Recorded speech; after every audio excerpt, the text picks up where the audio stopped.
तो हेलो सलाम नमस्ते दोस्तों, सभी को राम राम। मैं रोहित ओझा आप सभी का स्वागत करता हूं आपके अपने चैनल एस मनोरमा क्लासेस पे। तो जैसे कि आप सभी को पता है कि बिहार के द्वारा बेसिकली याद रखिएगा जाति जनगणना रिपोर्ट पेश कर दिया गया है और वो बेसिकली सार्वजनिक कर दिया गया है। आज हम बेसिकली एक सरल भाषा में समझने की कोशिश करेंगे कि आखिर में क्यों हुआ ये, क्या कारण था और क्या इसका इतिहास रहा है, किस तरीके से याद रखिएगा पहले जाति जनगणना की जाती थी या फिर जनगणना कब से होना स्टार्ट हुआ है या फिर हमारी स्वतंत्रता यानी कि भारत जब स्वतंत्र हुआ था उसके बाद से किस तरीके से जनगणना होती थी। फिलहाल हम बात करते हैं याद रखिएगा बिहार के जनगणना पे यानी बिहार के जातिगत जनगणना पे। तो वो याद रखिएगा पेश कर दिया गया है और इस टाइम पे पेश किया गया है। जैसे कि आपको पता है कि 2 अक्टूबर को क्या किया गया है, तो इसे पेश किया गया है यानी कि सार्वजनिक किया गया है। और सभी को पता है कि 2 अक्टूबर बेसिकली गांधी जयंती के रूप में मनाते हैं। साथ में अगर बात करूं तो याद रखिएगा कि गांधी जी बेसिकली हर वक्त जाति विरोध याद रखिएगा जाति विरोध रहे हैं यानी कि वो अंग्रेजों से तक लड़ चुके थे। इनफैक्ट अगर मैं बात करूं कि जाति को लेकर सबसे ज़्यादा याद रखिएगा आंदोलन करने वाले व्यक्ति से भी याद रखिएगा समर्थन, मतलब सबसे ज़्यादा समर्थन याद रखिएगा जातिगत लेकर BR अम्बेडकर, जिसको आप बाबा साहब के नाम से जानते हो, उनसे तक याद रखिएगा भिड़ गए थे और आमरण अनशन पे चले गए। गांधी जी वो थे जो कि याद रखिएगा हरिजन सेवा संघ की स्थापना उन्होंने किया। हरिजन मार्च याद रखिएगा उनके द्वारा निकाला गया, हरिजन पत्रिका निकाला गया और उन्हीं का देन है कि आज हम देखते हैं कि बेसिकली लोकसभा में क्या होता है। तो बेसिकली आप देखते हो जातिगत आरक्षण दी जाती है। ये जो आरक्षण का याद रखिएगा एक पूरा पैकेज आप देखते हो, तो ये कहीं ना कहीं उन्हीं से रिलेटेड है। तब बात करते हैं कि आखिर में ये जातिगत आखिर में जनगणना हुआ कैसे और क्या कारण था। तो बिहार सरकार के द्वारा याद रखिएगा इसे जनवरी से स्टार्ट किया गया और 2 चरणों में इसे कंप्लीट किया गया और फिलहाल इसका रिपोर्ट आ चुका है। पहले हम इसके रिपोर्ट पे बात कर लेते हैं कि आखिर में क्या बेसिकली कारण है, ठीक है। यानी कि इसका रिपोर्ट आ गया और इसके रिपोर्ट के अनुसार अगर हम बात करें कि आखिर में इस रिपोर्ट में क्या क्या चीज़ें आपको देखने को मिलेगी, तो सबसे पहले तो याद रखिएगा इस रिपोर्ट में देखिएगा कि मुस्लिम जनसंख्या याद रखिएगा 17.7% याद रखिएगा वहां पे जनसंख्या देखने को मिलेगा। और अगर मैं आंकड़े की बात करूं तो याद रखिएगा ये कितना हो जाएगा, यानी कि 17.7%। उसी तरीके से याद रखिएगा अगर हिंदू की बात किया जाए कि हिंदू जनसंख्या में टोटल हिंदू जनसंख्या की मैं बात कर रहा हूं, ठीक है। टोटल हिंदू जनसंख्या याद रखिएगा 81.99% है। जिस धर्म की याद रखिएगा वहां पे स्थापना हुई है याद रखिएगा 1% भी जनसंख्या नहीं है, यानी कि वहां पे 0.0851% है। सेम उसी तरीके से ईसाई 0.05% और सिख धर्म याद रखिएगा 0.011% और अन्य में देखा जाए तो 0.16% आपको देखने को मिलेगा, ठीक है। अब बात करते हैं याद रखिएगा थोड़ा हम बात करेंगे यहाँ पे हिंदू और मुस्लिम जनसंख्या के बारे में कि आप हिंदू और मुस्लिम जनसंख्या में किस में बढ़ोतरी हुई है और किस में गिरावट देखने को मिला है। तो जैसे कि अगर मैं टोटल ओवरऑल बात करूं तो अप्रॉक्स याद रखिएगा 13 करोड़ 7 लाख याद रखिएगा पूरे बिहार की जनसंख्या है। यानी कि पूरे बिहार की अगर जनसंख्या की मैं बात करूं तो 13 करोड़ 7 लाख याद रखिएगा। इस बार ये जो रिपोर्ट आया है उसके अनुसार बता रहा हूं कि 13 करोड़ 7 लाख याद रखिएगा पूरा बिहार की जनसंख्या है और उसमें याद रखिएगा ये कंप्लीट आपको डेटा मिलेगा। अगर मैं बात करूं कि याद रखिएगा अगर इसी को यानी कि पिछले 2011 की जनगणना के हिसाब से कि किस में बढ़ोतरी देखने को मिला है और किस में गिरावट देखने को मिला है, तो आखिर आप देखोगे कि याद रखिएगा जो हिंदू जनसंख्या है, ठीक है, हिंदू जनसंख्या में आपको बेसिकली क्या देखने को मिलेगा, तो याद रखिएगा गिरावट देखने को मिलेगा। क्योंकि 2011 में याद रखिएगा 82.7% बिहार में हिंदू रहते थे, लेकिन अभी वर्तमान स्थिति में याद रखिएगा ये आपको 81.99% देखने को मिलेंगे, यानी कि अप्रॉक्स याद रखिएगा 7% का यहाँ पे गिरावट आपको देखने को मिलेगा। अगर उसी तरीके से अगर मैं और बात करूं कि मुस्लिम प्रतिनिधि में यानी कि मुस्लिम की जनसंख्या में, तो मुस्लिमों की जनसंख्या में आप देखोगे कि याद रखिएगा अप्रॉक्स 7% की बढ़ोतरी हुई है। तो मेरा प्रश्न ये है अप्रॉक्स 8% कि मेरा प्रश्न ये है कि आखिर में ये हिंदू जो हैं ये गए कहाँ पे ऐसे माइग्रेट कर गए कि आखिर में इतना कम मतलब होना बहुत बड़ी बात है, ठीक है। अभी हम सब चीज के डाटा के बारे में बात करेंगे कि कौन से जाति का कितना याद रखेगा यहाँ पे क्या नाम है आपको जनसंख्या देखने को मिलेगा। इससे आरक्षण से संबंधित क्या मामला है, क्या मामला याद रखेगा, किसका क्या स्टेटमेंट है, हम उस पर भी बात करेंगे। फिलहाल हम इस पे चलते हैं कि आखिर में ये जनगणना बेसिकली जरूरत की होती है। जैसे कि पता है कि 2024 में याद रखेगा चुनाव आने वाले हैं, सरकार भी बदल सकती है याद रखिएगा इस जनगणना के हिसाब से। इतना याद रखिएगा इस जनगणना में पावर है। देख रहे हो पूरे सरकार एकदम बौखला गई है। पूरा आप देखोगे एक राज्य का याद रखिएगा जनगणना, जातिगत जनगणना हुआ है, पूरा देश याद रखिएगा इस बारे में चर्चा कर रहा है।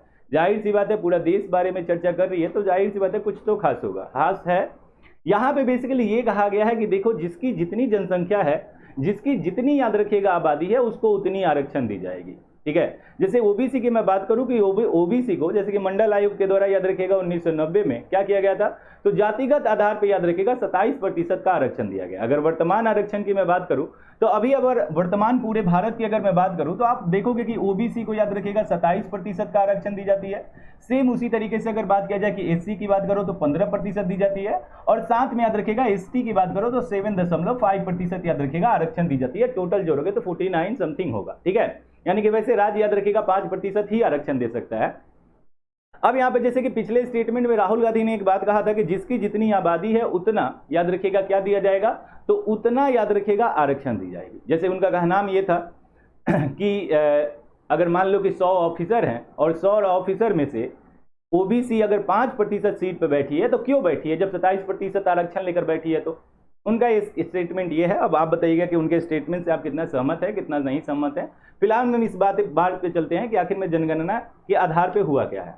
फिर इसके बाद अगर आप देखोगे कि जैसे कि बिहार के चुनाव में, ठीक है, बिहार के चुनाव में आप अक्सर, बिहार का क्या पूरे भारत के चुनाव में आपने ऐसा देखा है कि जातिगत लेकर वोट बैंक बनाना। ठीक है, यानी कि इस जाति को याद रखिएगा क्या करना कि टारगेट करना, उससे बेसिकली क्या करोगे आप वोट बैंक बनाओगे। जैसे कि आरजेडी की मैं बात करूं या फिर अगर लालू सरकार की बात करूं तो आपको पता है कि लालू सरकार यानी कि लालू यादव का बेसिकली पार्टी सबसे ज्यादा वोट बैंक याद रखिएगा 2 जातों से बहुत ज्यादा याद रखिएगा क्या करती है तो अर्जन करती है। यानी कि अगर मैं बात करूं तो याद रखिएगा मुस्लिम और यादव वोट, यानी कि एमवाई समीकरण के बारे में अगर आपको पता होगा तो बिल्कुल इस चीज पे एकदम जोर देने वाली बात होगी कि अगर मैं बात करूं कि जैसे कि आप सभी को पता है कि 17% यानी कि 17.7, इसको 18% में भी आप लेके चल सकते हो कि 18% याद रखिएगा यहाँ पे मुस्लिम वोट देखने को मिलेंगे, और साथ में अगर मैं बात करूं तो 14% याद रखिएगा आपको क्या देखने को मिलेगा, तो आपको देखने को मिलेगा कि यादव वोट है। ठीक है, यानी कि यादव जनसंख्या आपको देखने को मिलेगा। तो जाहिर सी बात है याद रखिएगा अब आने वाले समय में, ठीक है, जो मुस्लिम जनसंख्या बढ़ोतरी में दिखी है तो जाहिर सी बात है याद रखिएगा ऐसा भी हो सकता है कि इनके द्वारा सरकार पे हावी भी हुआ जा सकता है, और होना भी चाहिए। जाहिर सी बात है जब आप ही याद रखिएगा ये आरक्षण की बात की हो कि जिसकी ज्यादा जनसंख्या याद रखिएगा उसका ज्यादा आरक्षण होना चाहिए, तो ऑब्वियस सी बात होना चाहिए। क्या पता ये भी सरकार बना दे, ऐसा भी हो।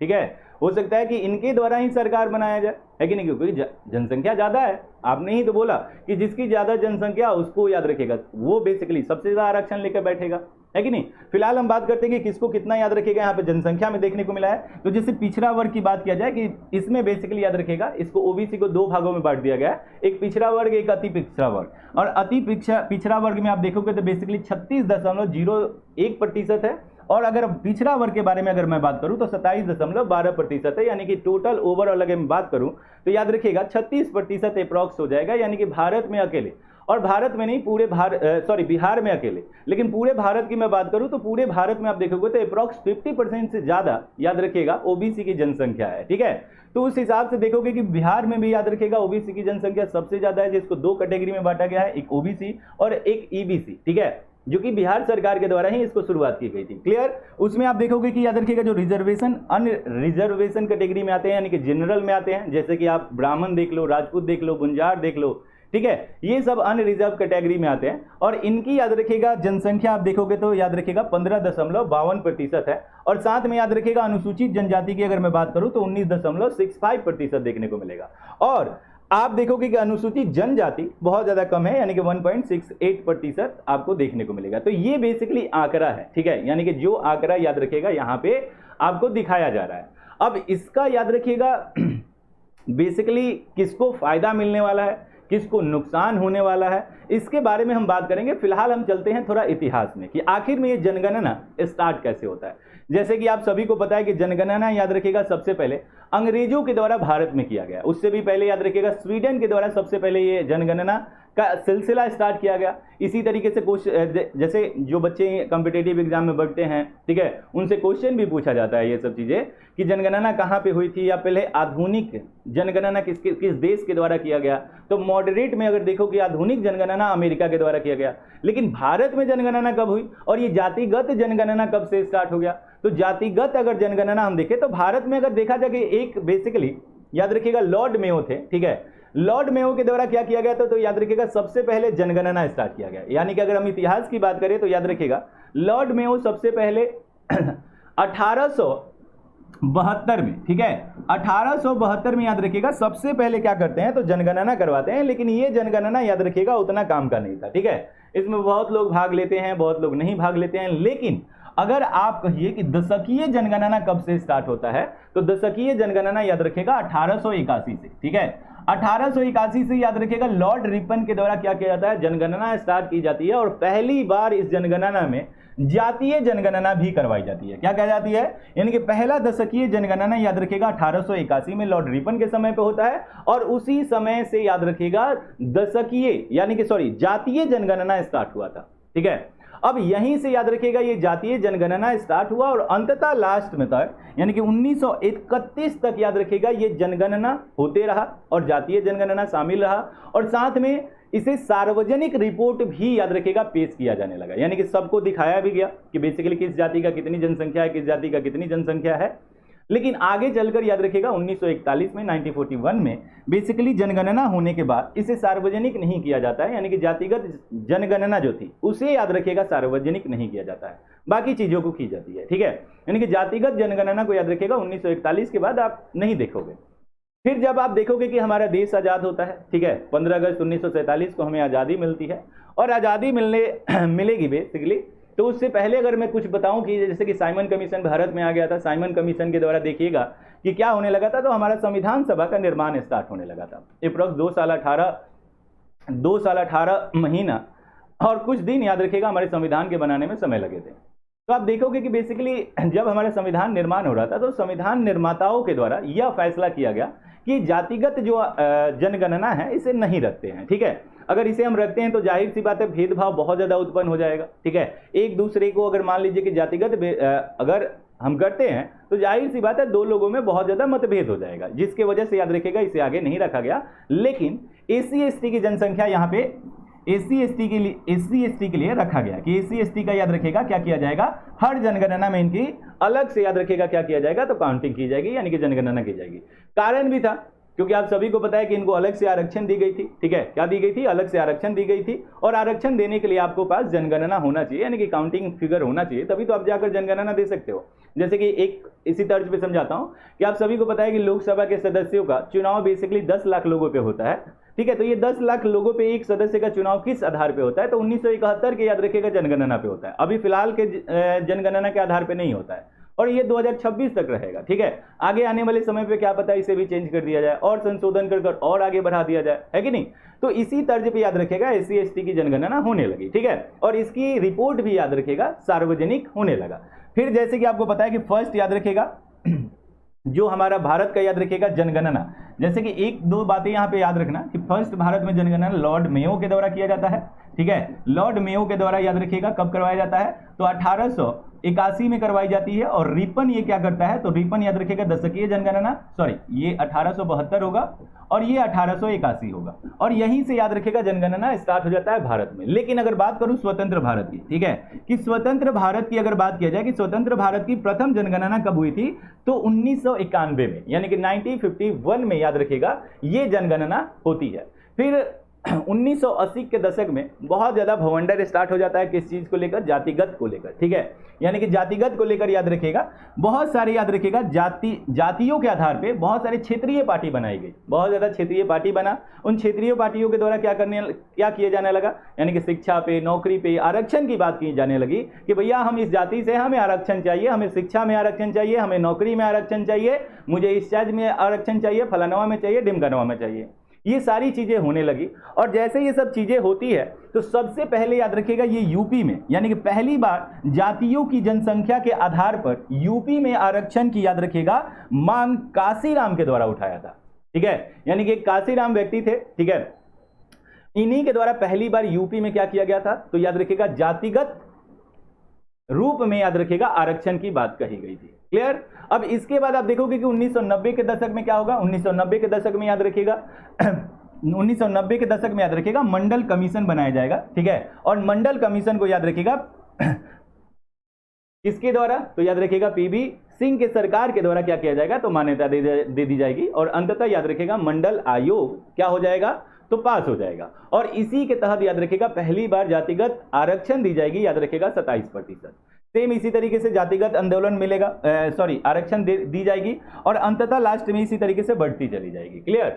अब बात यहां पे होता है कि 2010 में एक बार फिर से याद रखिएगा मुलायम सिंह के द्वारा और मुलायम और लालू के द्वारा, ठीक है, मनमोहन सिंह के सरकार पे यानी कि मनमोहन सिंह से अपील किया जाता है कि भैया क्या करना चाहिए आपको, तो यानी कि सिंपल सी बात है लालू और मुलायम के द्वारा याद रखिएगा मनमोहन सिंह पे याद रखिएगा जाति जनगणना का दबाव बनाया गया। और साथ में याद रखिएगा 2011 में सामाजिक आर्थिक जातिगत गणना कराने का फैसला भी कर दिया गया और हुआ भी, ठीक है, ऐसा भी नहीं कि नहीं हुआ भी, याद रखिएगा जातिगत जनगणना हुआ भी और उसका रिपोर्ट भी आया 2013 में, ठीक है। लेकिन इस रिपोर्ट को सार्वजनिक नहीं किया गया। क्या नहीं किया गया, तो सार्वजनिक याद रखिएगा इस रिपोर्ट को बिल्कुल नहीं किया गया। क्लियर। और अंततः फिर याद रखिएगा बिहार सरकार के द्वारा, ठीक है। अब देखो इसके पीछे बहुत सारा रीजन है, जैसे कि इंडिया एक पार्टी बनी, ठीक है, G20 का सम्मेलन हुआ जिसमें याद रखिएगा इंडिया को भारत कहा गया, ठीक है। तो ये सब देखो तो एक प्रोपेगेंडा के रूप में भी याद रखिएगा इसे यूज किया जाता है। लेकिन अगर हम बात करें कि आखिर में इसका नुकसान क्या है, ये जातिगत जो बेसिकली जनसंख्या हुआ है, तो इसका सबसे ज्यादा नुकसान याद रखिएगा आम नागरिक को है, ठीक है। जैसे कि इसी बात पे मुझे एक बात याद आ रहा है, एक मूवी है अक्षय कुमार की जिसमें उन्होंने उनका एक डायलॉग है कि हमें तो पानी से मतलब है कि नहीं, हमें तो पानी से मतलब है। तो जाहिर सी बात है, देखो जिनको आरक्षण मिलेगा उनको तो कोई प्रॉब्लम नहीं होगा, ठीक है, सिंपल सी बात है। अगर मुझे कोई फ्री में कुछ अगर देता है तो जाहिर सी बात है मुझे कोई दुख या परेशानी नहीं होगा, मैं चुपचाप उसे ले लूंगा, ग्रहण कर लूंगा, जाहिर सी बात है मेरे फायदे की बात है। लेकिन अगर मैं पूरी एक घटना के रूप में उसे देखूं, ठीक है, कि अगर मुझे मिल रहा है तो जाहिर सी बात है, जैसे दो भाई हैं, ठीक है, दो भाई में एक भाई को याद रखिएगा उसके पिता कुछ दे रहे हैं, दूसरे भाई को नहीं दे रहे हैं, तो जाहिर सी बात है उसके साथ नाइंसाफी होगा, ठीक है। जैसे कि आप देख रहे हो अक्सर इस चीज को देखा गया है कि जहां पे जिस जाति के लोग ज्यादा रहे हैं, याद रखिएगा कम रहे हैं, उनको ज्यादा प्रोटेक्शन मिलना चाहिए, यानी कि उनको बेसिकली याद रखिएगा ज्यादा क्या करना चाहिए, तो प्रोटेक्ट करके रखना चाहिए। जाहिर सी बात है वो कमजोर है कि नहीं, मजबूत तो होंगे नहीं। तो आप अगर देखो कि जिसकी जनसंख्या ज्यादा है उसकी आरक्षण ज्यादा करने की आप कैसे कोशिश कर रहे हो, ये तो वही बात हुई कि सदियों से बात चली आ जा रही है और बेसिकली आप उसी तर्ज पे कर रहे हो। यानी कि अगर मान लो कि किसी को आप आरक्षण दे रहे हो, आरक्षण देने का अर्थ क्या है, यही ना कि आप उसे बेसिकली मजबूत बना रहे हो, लेकिन वो मजबूत बनकर एकदम याद रखिएगा तंदुरुस्त हो चुका है, फिर भी आप उसे आरक्षण देने की कोशिश कर रहे हो। और बेसिकली आप देख रहे हो कि उसके सामने याद रखिएगा एक और जाति है जो कि याद रखिएगा आरक्षण की जरूरत है, यानी कि उसकी जनसंख्या कम है, उसे प्रोटेक्शन की जरूरत है, या जिस भी प्रकार से हो उसको जरूरत है, तो जाहिर सी बात है ना उसे आपको आरक्षण देना चाहिए, या आप मत दो लेकिन बढ़ाओ तो कम से कम, नहीं है कि नहीं। तो इससे क्या होगा, दो जातियों में याद रखिएगा मतभेद होगा और इसका फायदा कौन उठाएगा, तो इसका फायदा याद रखिएगा जो लीडर होंगे वो उठाएंगे। जैसे कि 2024 में इलेक्शन होने वाला है, इसका फायदा मिलेगा। अब सीधी सी बात है ना कि नीतीश की सरकार ये कह रही है और पूरा इंडिया ये कह रहा है, इंडिया इंडियन पार्टी की बात कर रहा हूं, कि आप मुझे, जैसे कि ये बेसिकली राहुल गांधी का ट्वीट है कि आप मुझे क्या करो, तो आप मुझे सरकार में लेकर आओ, मैं पूरे भारत में जातीय जनगणना करवाऊंगा। समझ रहे हो, पूरे भारत में अगर जातीय जनगणना हो गई तो जैसे कि आप एंशिएंट टाइम में आप देखते हो कि महिलाओं के साथ शोषण हुआ और हम मॉडरेट होते गए और हम क्या बोलने लगे, यानी कि वुमेन एम्पावरमेंट की बात करने लगे। क्या करने लगे, वुमेन एम्पावरमेंट की बात करने लगे। एक बात समझो, क्यों ऐसा जरूरत पड़ा हमें वुमेन एम्पावरमेंट के लिए, महिला सशक्तिकरण करने की जरूरत क्यों पड़ी? क्योंकि एंशिएंट टाइम में या पिछले टाइम में आप जाओगे तो हमारे ही पूर्वज के द्वारा महिलाओं का शोषण किया गया, उनके साथ बदसलूकी की गई, उनको बराबरी का दर्जा नहीं दिया गया, जिसके कारण आज हम क्या कर रहे हैं, तो याद रखिएगा उनको बराबरी का दर्जा दिलाने की कोशिश कर रहे हैं। यही कर रहे हैं ना, यानी कि पिछले गलती को हम सुधारने की कोशिश कर रहे हैं और फिर से वही गलती करने के स्टार्ट कर रहे हैं। हम क्या कर रहे हैं, फिर से यानी कि एक जाति को दबाकर दूसरी जाति को उठाने की कोशिश कर रहे हैं। मैं मानता हूं या आप भी इस बात से सहमत होंगे, ठीक है, अगर पढ़े लिखे हैं तो बिल्कुल होंगे कि देखो आरक्षण जरूरी है। मैं नहीं बोलता हूं कि आरक्षण जरूरी नहीं है, आरक्षण देना भी चाहिए, ठीक है, लेकिन आरक्षण उसको दो जिसको जरूरत हो, ठीक है। बिना फालतू का ये कोई आपके घर का चीज नहीं है कि आप बांटने निकल जाओ, ठीक है, कि भैया तुम ले लो थोड़ा सा, तुम ले लो, समझ रहे हो।